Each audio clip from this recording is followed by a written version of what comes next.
Welcome back. You are watching Morning Rush, and thank you so much for making us a part of your morning routine every single day. But guys, it's the curtain raiser to the weekend. We're almost at Friday.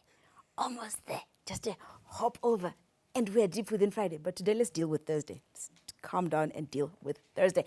Now, of course, like we did mention, today is the day when we talk things, movies, stand-up, theater, everything in between, just for those who are homebodies or don't like the hectic things that happen around, when it comes to the weekend time. So I am, of course, joined by one of Zimbabwe's biggest comedians. And then he ran away from us for a bit and went into hiding. I don't know what that was about. And he came back just like that. I am speaking, of course, of Carl Joshua Ncube. Carl. Hi, How are you? How are you Look at doing? that big smile. Yes, Oh, look I at know. you. I'm excited. Black Friday is coming. And I'm just, no, do you know what? I hate it when people are like, Black Friday, 10% off. 10% is not a Black Friday special. But Like, it is. No, It's that's like nonsense. That's everyday special. Black Friday should be 90% off. You can't say buy 11 shoes and give us the 13th at 25% off. That's not a bargain. It is. To others. To others, Okay, you yes. know what? How are you doing, Carl? I How am have you... fantastic. So good to see you. Oh, it's so good to see you. I haven't seen you in a very long time. We just like click like on social media. That's all we do. Social media's taken over our lives. I know. Yeah. Speaking of, okay, no, let me get to that towards the end. Yeah. Let's start off in the beginning. In the beginning. So, Carl, we know you as Zimbabwe's biggest, and that's you by yourself saying Right. this biggest stand-up comedian. Yeah. Where did that tag come from? You need to explain that context. The issue was initially that I was actually big in size. So all the other comedians were very small. So I was the biggest Zimbabwean stand-up comedian in the world. Then I became just a moderate sized. Now I'm just a smaller sized stand-up comedian. But it was more about identity. When you're out there in the world, I didn't want to be like Chris Rock. I didn't want to be like Trevor Noah. I wanted to be the biggest Zimbabwean stand-up comedian in the world. So when I'm in New York, I wanted people to know and feel the gravitas of my weight coming into there. We just didn't have anyone else. Not your weight falling through the stage. Yeah, exactly. And I did fall through the stage. I hate it when people say, Hansi, break a leg. And then first show, I fell through the stage. My pants were torn in the second half of the show. And then when I'm mingling with all the fans after, my wife comes with another pair of jeans, and Carl, and I'm like, why are you giving me a pair of jeans? It's so random. It's like, just go change into another pair of jeans. I can't sit down with you because you ramble off and then you make me laugh and then I forget what I'm supposed to... Carl, I'm being a professional. Yes, okay. Take me seriously. Usa. I don't know how we're going to do that. Yeah.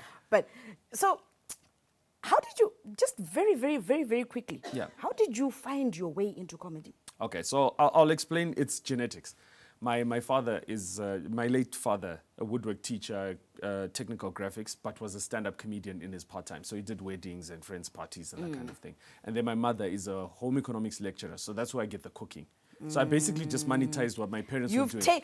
You've taken over their identities. The genetics, I am them. So it was like the easiest thing to do. I grew up around my dad just telling jokes. So I started off telling my dad's jokes when I was like 5. But it was weird telling divorce jokes and saying, my wife left me. And you don't want to, that's not really that funny from a 5-year-old. You've got no wife. Yeah, exactly. We hope. You know what I hate about getting married? Yeah, exactly. Those were my jokes. My early jokes. Okay. Yeah. So you've been around. It's been decades of you in the entertainment industry, and especially in comedy. Yeah. And what are the things that you think have stunted our growth? From an arts perspective, I think artists in Zimbabwe have been very entitled. And what I mean by that is that artists have forgotten that we are in business the same way that the corporates are in business. So instead of us coming on TV and crying and like, our corporates are doing this or promoters are doing this to us, we just need to know we are in business. The same way that anyone goes kumsika, you have to haggle prices, you have to understand business. So it's not about a pity party. Nobody cares about us. Nobody should care about us. And once artists start understanding that you're there in a marketplace in business, the whole dynamic is going to change. You never hear Beyonce in the beginning. She was selling tickets when she was a youngster in her house. She didn't come out there and say, Minister Coventry, to Kumburoma spaces, we should stop that kind of whining because we don't make money as art. That's not how businesses go at the end of the day. Yeah. You've been around in terms of around the world as a comedian. And so it's proof that it can be done. Yes. Why aren't many more doing it? I think what I've been doing is kind of calling out a lot of really bad behavior that has come in the sector. Not planning, thinking you're too big too quick.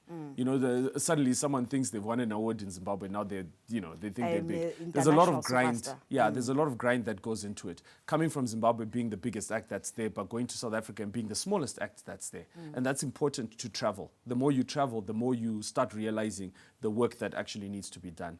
But there's also personal sacrifice. At Nakupusa, me and my wife living in a bus. You know, we raise money to go around the world, to be seen by more markets. And then that starts looking after you later on in your career. Speaking of living in a bus, how did you people find yourselves in a bus? In a bus, yeah. I want to hear about the bus, and then I also want to hear about the tent. Yeah, so for us, it was more an issue to do with sustainability. We didn't realize that in Zimbabwe, people will look at it and say, ona kushupika. Is that how it's looked at? Yeah? But I felt like that would just be, that's like our version of caravan. Tiny homes and around the world, that's what people do. Mobile homes. Yeah, artists travel in tour buses that they make themselves. So I wanted to actually get into the business of making tour buses that artists could go around with. So you imagine like a job praiser, he's got a big band. He could be traveling like in a caravan with beds in there. He can do multiple cities, get around the country. And still getting your rest and your relaxation. Because one thing we struggled with was going to hotels and always unpacking bags, and it's very depressing. People think this lifestyle is great, but you go into a hotel, you unpack your bags 2 days, you pack them, you go, you keep doing that over and over again. It works on you. And we thought, listen, we wanted to build like a little caravan. That was for the first test case. We're going to put that on a rural piece of land, then I'll build another bus and keep doing that until I've got a fleet of buses. So that's the idea. But it was about allowing me to tour, to go around, to have home come with me so that I can do the thing that I love. And then the monkeys were like, we're going to disrupt you a little bit. My God, we didn't have a door for a while. So my wife kept telling me, Carl, put a door in this thing. I was like, but baby, Vic Falls is safe. You know, you don't need doors in Vic Falls. And then obviously my ancestors they decided and they came in. They come and they came home. In Victoria Falls, our baboons and monkeys are very intelligent. Like you even find during COVID, right? I could almost swear those were going to actually start trading forex. I'm telling you, there was a time I thought they were going to be on the streets. So I should rate Marie. No, stop it, Carl. Stop it. How has your life played into your career? I mean, I know you use a lot of very personal material. How did you get comfortable with actually using that? Because, like I said, it's very personal. It's not always things you want to share with everybody else, but you do that. How did you come to that point? So what happened is a lot of youngsters in the comedy industry started copying my content because the jokes were also generic. And then I started also seeing that the jokes that I was telling were very generic. And so you'd see those jokes sort of echoed in other stand-up comics. So gravitating and telling my own stories meant I was copy-proof. I was living my life and I was telling you about my marriage. But these are the things that are funny to me. These are the things that we laugh at on a daily basis, but they're very relatable.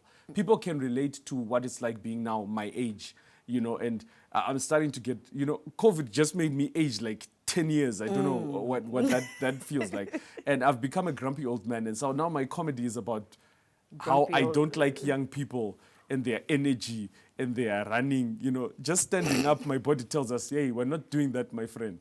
We're not that age anymore. Yeah. Do you have moments when Nelsie says to you, hey, you're not a funny guy, stop it? Yeah. You know, it's actually a little bit bad because my wife has this joke because she did a comedy show the one time during Haifa. And she says, do you know how difficult it is being married to a local comedian? You're trying to watch some international comedy, some Trevor Noah. Now she has to watch it in a cupboard because it feels like she's cheating, right? Or she's laughing louder at Trevor Noah's jokes. And I'm like, why his jokes? Why aren't you laughing at my jokes? You don't have that energy when you laugh at my jokes. So my wife has to hide that she watches other comedy, which is, you know, some of us, local kakumba. Yeah. Let him. I know. Please. I know. What has been your... the moment that and there will be more and there have been plenty, but that one thing that happened that made you say, you know what, this is actually worth it. Wow. You know what? I remembered when I was asked to do a TED Talk at TED Summit in Scotland. And someone said to me when I came off the stage and they said, Carl, do you realize you've just done 2 TED Talks? How many people do 2 TED Talks in their life? And you know, you're on the grind so much, you don't take it for granted what you're doing on a daily basis. But I look back at it and I was like, oh my gosh, I can't believe I told my dad's joke to a global audience on the biggest stage in the world. And everybody laughed at that joke, you know, and that was just amazing because I think of future generations of Ncubes, and I think how are we going to be passing that mantle on? What are they going to do? You know, I've taken it this far. Is there going to be a Ncube performing on the moon? I don't know. Seeing people are doing that now. Yeah. I want to know from you, from a very, very personal and very deep space, Carl, what makes you laugh? What makes me laugh is that it's therapy. You know, I know a lot of people would have known, like last year in November, I went through this mental health episode, or to call it a breakdown of sorts. And comedy has always been my place to deal with very difficult issues in my life. So when I talk about them, it's almost a release of telling you that I'm now okay talking about a particular issue that was very difficult for me. You know, as an 80s sort of baby growing up as well, there's a lot of things during the divorce that were very difficult for me, being, I'm half Shona, half Ndebele. And so that was also a very difficult time for me. And having to put that into a comedy context has also provided healing for other people who've come to me and they've said, listen, I relate to what you're doing, but the jokes actually allow us to be able to talk about harder topics. Do you laugh at yourself? Yeah, I do a lot of embarrassing. I have a lot of embarrassing things that happen to me, like a lot of embarrassing things. Just ask my wife to tell you about the incident on the plane, and then you will know that my life is just comedy. Comedy follows me. I could be in a combi, someone will come with a plastic bag with a chicken in it, right? Like a live chicken in it. And then you look at the bag and it says chicken in. I don't know why, but these things follow me everywhere. Carl Joshua Ncube, thank you so much for joining us. Before I let you go, very briefly, you had a rant yesterday about artists and wanting space and not... Yeah. Would you summarize it? Yeah. Okay, so, if you act local, promoters will treat you local. Simple as that. You have to be able to do the international things for the promoters to teach you like an international artist. I've never experienced some of these things that I'm hearing from artists, but it's because I just don't accept them. You make a choice as an artist. Carl, you haven't fed me in a while. Yes. Why? You need to cook. Because you don't come to Vic Falls often. Ever. Yeah, you must come to Vic Falls. Okay, yeah. so I'm coming for that. And then I'm coming, there's a recipe book, I'm coming for that. Yes, the cookbooks. That'll be cool. I want one. Where do we find it? Yeah. So you can WhatsApp me, like on my profiles, I always put the numbers there on social media. So you can WhatsApp me. Some people can win, but others I sell to. Is it a funny cash. cookbook? No. It's 100. It's 100 recipes, all serious local things. All serious local things. Matemba, Nimadora, and whatever. These things you can't joke about. Carl, thank you so much for joining us. Thank you. Oh, you had a see. Can't. So many things to talk about. You then came back to stage this year and you did something at Rips Theatre. Yes. How did that go? Very quickly. Wow, it was dope. I was surprised that everyone was saying, Carl, you're back. I was like, I never went anywhere. No, you did. You hid from us and then you were... COVID, we weren't allowed. Can you imagine people with my jokes, people would be coughing on each other. Okay, I'm done with you. Yes. Now, thank you. Thank you so much for joining us. That was Carl Joshua Ncube. Now, we are out of time, so we're going to have to say goodbye. And I'm saying goodbye on behalf of everybody. We will see you tomorrow, bright-eyed and bushy-tailed. Here's a snippet of what he gave people at Rips. At you, do not panic.